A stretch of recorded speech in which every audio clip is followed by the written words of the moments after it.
ሰላም ጤና ይስጥልኝ። ዛሬ የምነጋገረው ስለ ባዶ ኪስ ወይም ስለ ገንዘብ እጥረት ብቻ አይደለም። ዛሬ የምነጋገረው ስለ አስተሳሰብ ድህነት ነው። ብዙዎቻችን ድህነትን የምናየው በኪሳችን ውስጥ እንዳለ ባዶነት ነው። ነገር ግን እውነታው ድህነት የሚጀምረው ከአእምሯችን ነው። የድህነት ሳይኮሎጂ ምንድን ነው? ለምንድን ነው አንዳንድ ሰዎች ሌት ተቀን ቢሰሩም ካሉበት የድህነት አዙሪት መውጣት የማይችሉ? ዛሬ የድህነትን ስነልቦናዊ ሰንሰለቶች እንበጣጥሳለን። እስከ መጨረሻው አብራችሁን ቆዩ፣ ምክንያቱም በመጨረሻ የሚነጋገረው መፍትሄ የዛሬ ውሳኔያችሁንና የነገ ህይወታችሁን ሊቀይር ይችላል። የድህነት ሳይኮሎጂ ምልክቶች። አንደኛ፣ የአጭር ጊዜ እይታ። ድሃ አስተሳሰብ ያለው ሰው ሁል ጊዜ የሚያስበው ስለ ዛሬው ግርግር ብቻ ነው።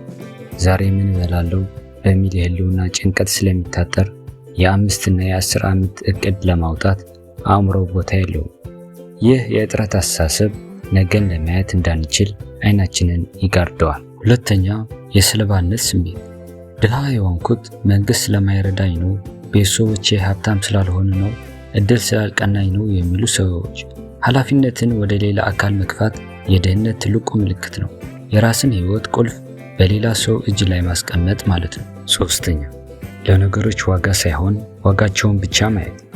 አንድ ነገር ምን ያህል ዕውቀት ወይም የረጅም ጊዜ ለውጥ ያመጣል ሳይሆን አሁን ስንት ብር ያወጣል የሚለው ብቻ የሚያሳስበው ሰው።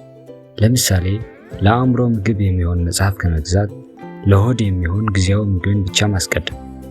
ለምሳሌ ዳቦ ለሰውነት አስፈላጊ ቢሆንም አእምሮ ካልተመገበ ግን ዳቦውም ነገ መገኘቱ አይረጋገጥም።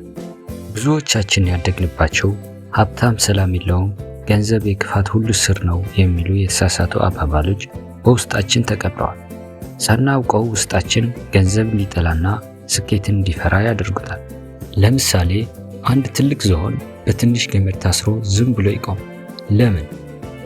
በልጅነቱ በዚያች ገመድ ታስሮ ለማምለጥ ሞክሮ ስላልቻለ አልችልም የሚል አስተሳሰብ ውስጡ ስለታተመ ነው። ዛሬ ግዙፍ ሆኖ ሰንሰለቱን የመበጠስ አቅም ቢኖረውም በአእምሮ ውስጥ ያለው ገመድ ግን አሁንም እንደታሰረ እንዲሰማው ያደርገዋል።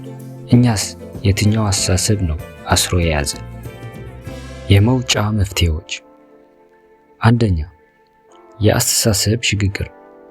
ዓለም ለሁሉም የምትበቃ መሆኗን ማመን። ሌላው ስለበለጸገ ያንተ እድል አይቀንስም። ስኬትን እንደ ፉክክር ሳይሆን እንደ እድል ማየት።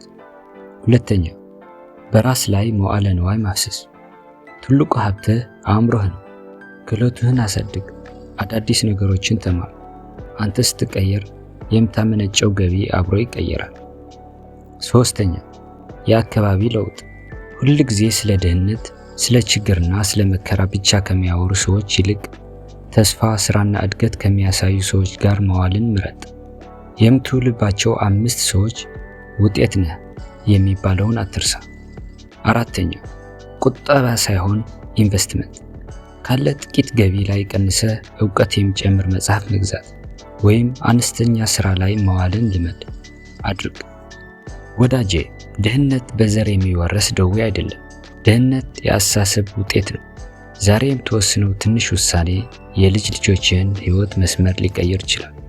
ሰበብ መደርደርን አቁምና የህይወትህን ኃላፊነት ሙሉ በሙሉ ውሰድ። ከአስተሳሰብ እስር ቤት መውጣት የሀብታምነት የመጀመሪያው እርምጃ ነው። ከላይ ከጠቀስናቸው ምልክቶች ውስጥ አንተ ጋር የትኛው አለ? በግልጽነት ኮሜንት ላይ ጻፍ።